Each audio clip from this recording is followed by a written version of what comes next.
Hey guys, welcome back to BellaVet. Today I have a suture tutorial for you guys. I'll be going over the simple interrupted, simple continuous, and forward interlocking, which is my personal favorite. So for today, you guys, if you have a suture practice pad, that's awesome. If you don't, no biggie, you don't need one. You can use a lot of different things. You can use a banana, you can, if you're getting rid of an old couch, you can cut out a piece of a couch cushion. If your dog has chewed up their stuffed toy, you can practice on that. Or just any sort of fabric, you can really get creative with it. So don't feel like you need to go out and buy one of these, although this is a really nice one that I do like a lot. Buy suture practice kits. So yeah, without further ado, let's get started. Okay, so first things first, what do you need besides the suture pad? You will need some needle drivers, and these ones came with my kit. They're a little bit smaller than the ones that we use in surgery, but they'll do, they're good for practice. And I thought I'd teach you guys a little bit about how to hold them. Some people think that holding them like that or like that, those are not really the best way to hold them. The good way to hold them is between your ring finger and your thumb. And you have your middle finger kind of stabilizing things, and then your index finger helping you drive the needle. And another thing that you'll want to have is a pair of forceps like these. These are rat tooth forceps. You can kind of see that they've got a little bite to them. These aren't exactly ideal for surgery. Ideally, we'd be using the Adson Browns, which don't have the little teeth. They have a bit more of a flat tip to them. But these will do just fine for practice. And yeah, and then we'll use some suture. You can use suture, you can use string. A lot of us at vet school like to practice with expired suture because that way it's pretty cost effective. And our school had a lot of expired suture on hand. Sometimes if you work at a vet clinic, they might have some. And so today I'll be using nylon monofilament, non-absorbable suture, 2/0 with a cutting needle, or reverse cutting needle, I suppose. And that just means that the sides of the needle is sharp, and so that helps you kind of cut through tissue. It's nice to use when you're closing, but you would use like a tapered needle if you were, let's say, like suturing up some intestine or something where you don't want it to cut as you push the needle through tissue. And 2/0, it kind of means like 0 - 2 or like -2 in a way. So 2 suture would be really, really thick. I think I actually have a sample of it here that I opened thinking it was 2/0. So this is 2 suture and it is huge. It is something that maybe we would use in large animal. And I'll show you guys, it's just super thick and comes with a very, very large needle. And this is actually a tapered needle. It doesn't have sharp edges. Yeah, so that is 2/0 suture, very big. So they go down to 1, I suppose, then 0, which is about the biggest we use in small animal surgery commonly. And then down to 2/0, 3/0, 4/0. Those ones are a bit more of the normal sizes. And then you get into really small stuff if you want to do like eye surgery or something. So we'll stick with the 2/0 today. We'll open it.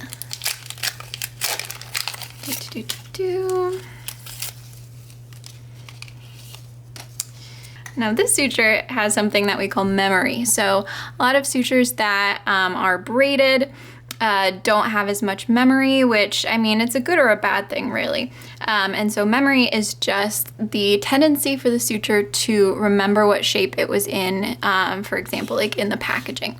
And so as you can tell, it's got these big, waves in it. And so sometimes what you might do while you're in surgery, if that's annoying you or it's, making it difficult to handle your suture, you can kind of pull on it a little bit, and that will help at least diffuse those waves just a bit. Okay, so let's get started. So you want to hold your needle, not at the tip, not all the way in the back, but just kind of like somewhere in between, a little bit further back than further forward. And yeah, so this will be simple interrupted. So you take a bite, and you want your bite to be about 3 to 5 millimeters away from the edge. And certain scalpel handles will actually have measurements on them, which is really nice. But yeah, you want it about 3 to 5 millimeters from the edge, and obviously you can tailor that as needed depending on what you're doing surgery on. Like in the mouth, you want to do 3 millimeters, but maybe on some more robust tissue, you want to go a little further. And 3 to 5 millimeters for your second bite. And then you pull it through.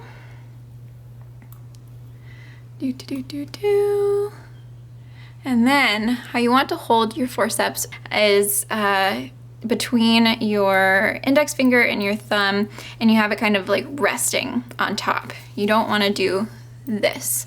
My surgery professor would always yell at us for that. And then you can put them away when you want to do that. Okay. And then put that down. And so this would be a normal throw.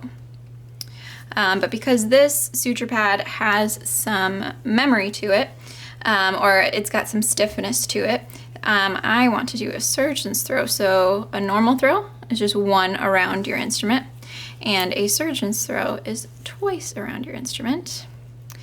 And you can kind of play with saving your suture. It helps if you have a bit shorter tails, if you are conscious about that kind of thing. And so you tighten it down. You don't want to be too tight or too loose. Play with it, see what you feel. And then this will be your second throw. And careful on this one, if you pull too hard, you can tighten down the first throw further than you originally tightened it. So just be careful with that. So that's 2. This is 3,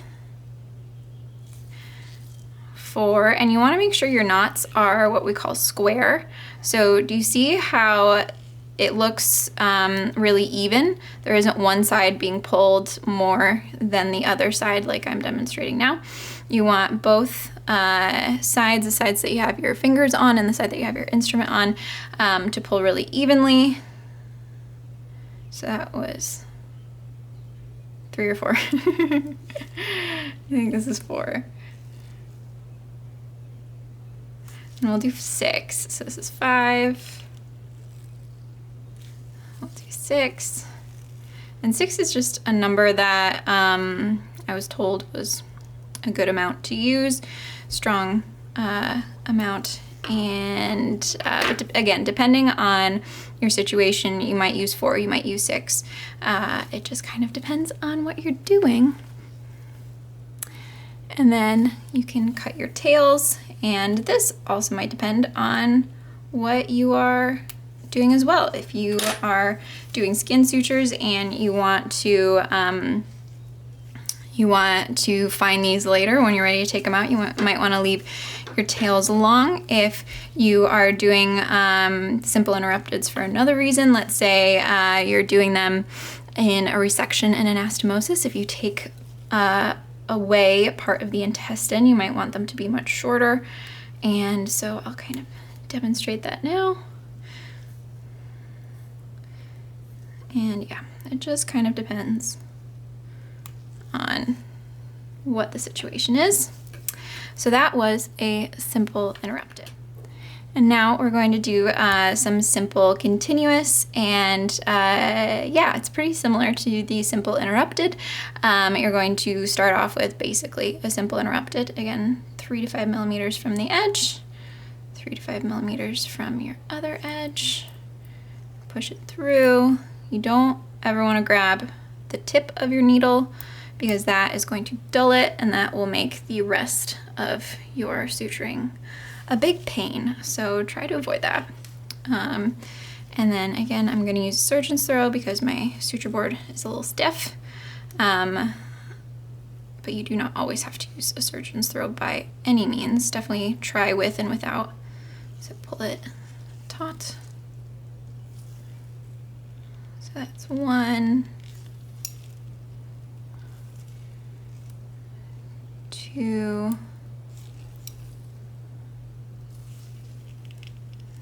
3,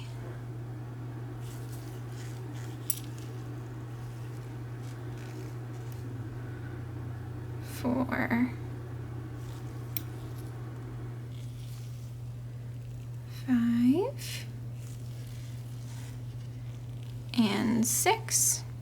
And so each throw, each thing that I'm counting from 1 to 6, is a half of a knot. And so when I make these knots, I like to make them 3 knots on top of each other, or 6 throws. So if you hear those terms, that's what they mean. Okay, and then we're gonna start with the simple continuous. And you're gonna start at the top, and you want to be 3 to 5 millimeters from the edge and 3 to 5 millimeters away from your previous bite.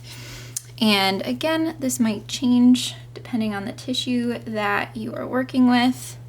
I always like to use the mouth as an example, like I did earlier. In the mouth, we tend to do 3 millimeters from the edge and 3 millimeters apart. And in the mouth, at least, our professor would always say tension equals failure. So you don't want any tension. Okay. And these, you just keep on taking bites, like at the beginning of your simple continuous.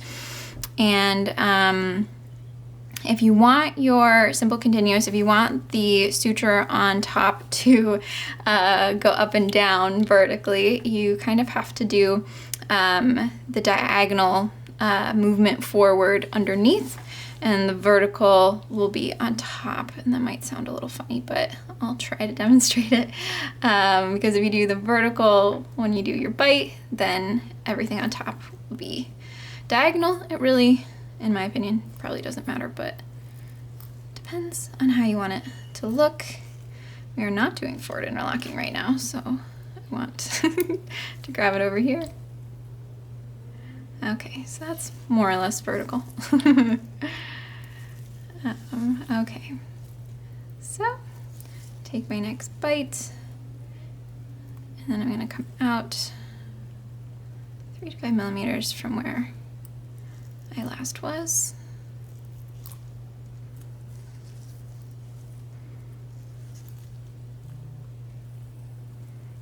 Okay. That one I might have gotten a little too close on the top, although I have used this suture pad before, so it might just be getting a little used. I'll do one more.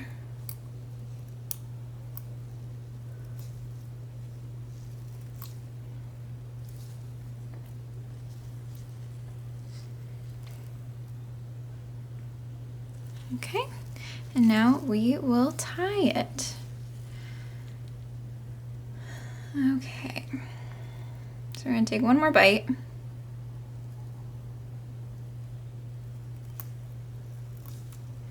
There we go. And you're going to leave a little bit of a loop on this one. And your loop is going to be what you tie to. So you can play with this. Ideally, you'd want to use the shortest loop you can to get the amount of knots you need, but you don't want to be stuck with the loop too short to not get the amount of knots you need. So I would say err on the side of your loop being a little too big, and you can always practice and get it down further. And for this one, I think I'm also going to do a surgeon's throw.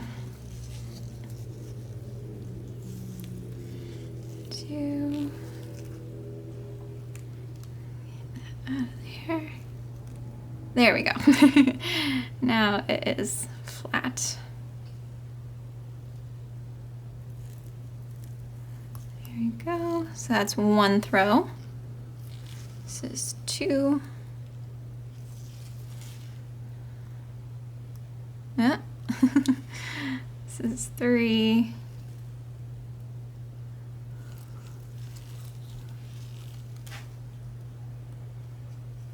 This is 4.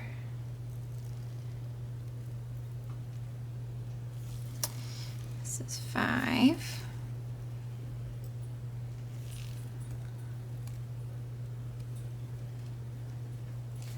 and this is 6.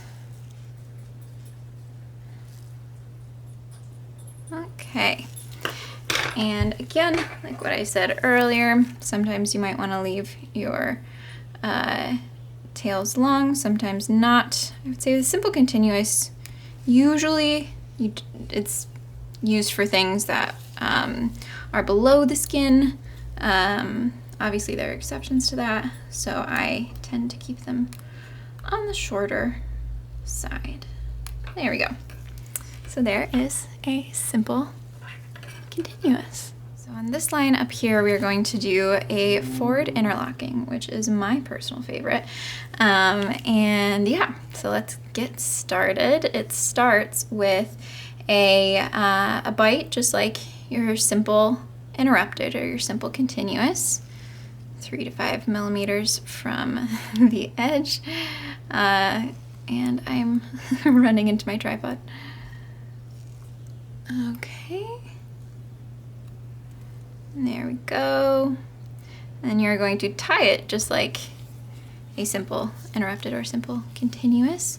So for this practice pad, I'm going to use a surgeon's throw, which is 2 loops around. Normal throw is 1 loop around.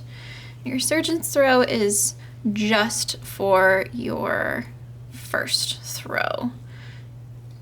And maybe I will get it out. There we go.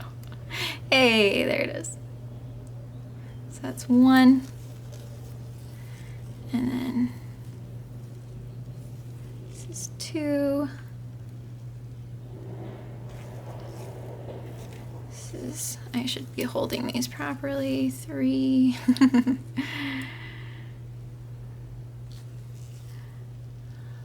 Oh, 4.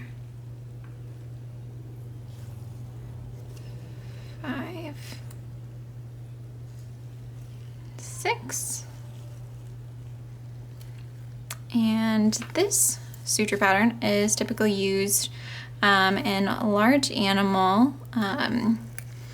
And to my knowledge, the benefit of interlocking is that if it, well, I'll talk about the benefit of interrupted versus continuous is that if you have a line of interrupteds, if one of them blows, it doesn't, undo your entire line. If, this knot blew on your simple continuous, there's a risk of the entire thing dehissing or coming undone. And to my knowledge, the forward interlocking, while not being as good as simple interrupteds, it's faster, and there's it's a little bit more robust if one of the knots comes undone, having the entire line undo. It's still possible, but it's holds up a little bit better. Okay, so we're going to take bites just like we would with the other 2. There we go. And then what's going to happen is you want to, so for the simple continuous, you wanted your suture onto one side and to pull your needle through on the other side. This, you want to kind of form a loop, if that makes sense. So you want to have your suture, the needle, come through kind of in between this part of this end of the suture and this end of the suture. And there you have it, your first interlocking. We'll do another one.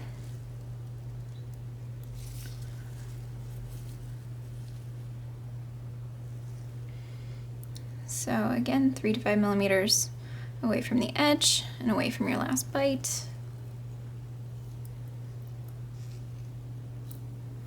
And then you want to come up in between your loop, right in the middle.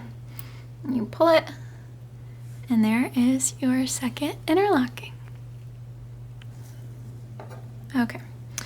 And I think now is a good time to introduce something to you called running the suture, and it's something that you can do or an assistant can do for you, and that's keeping this end of the suture taut while you're working with it, while you're working with the other end. And for me, that's something I can do with my left hand while my right hand is at work.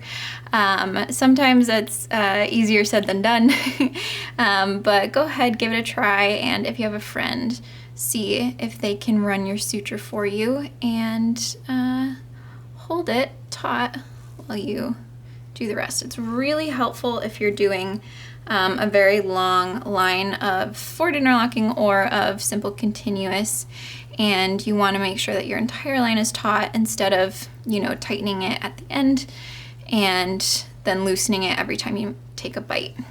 So there's another interlocking. I'll do a couple more for you guys.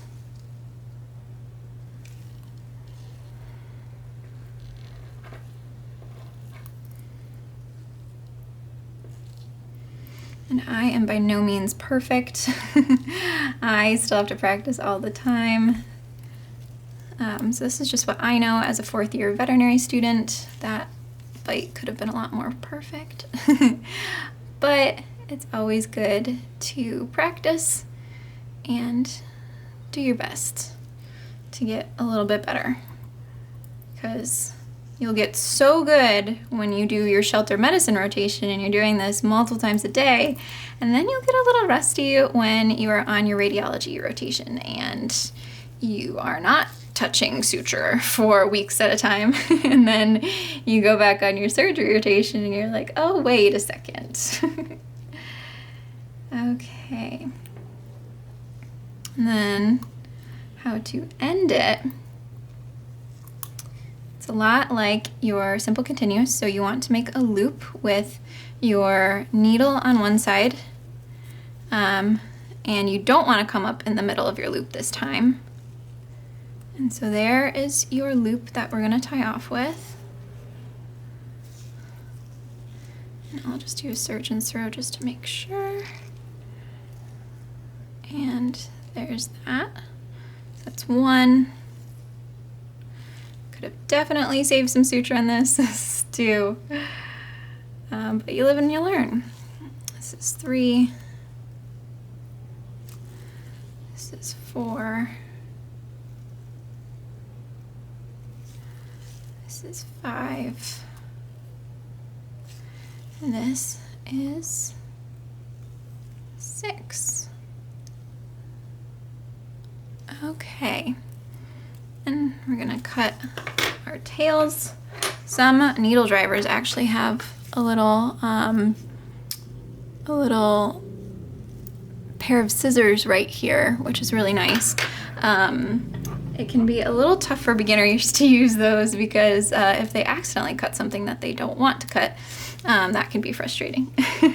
But for beginners, I would say use a pair of needle drivers that don't have the scissors with them, as fun as those are to use, and then use a pair of suture scissors, or like these are iris scissors, or really any type of scissors if you're practicing.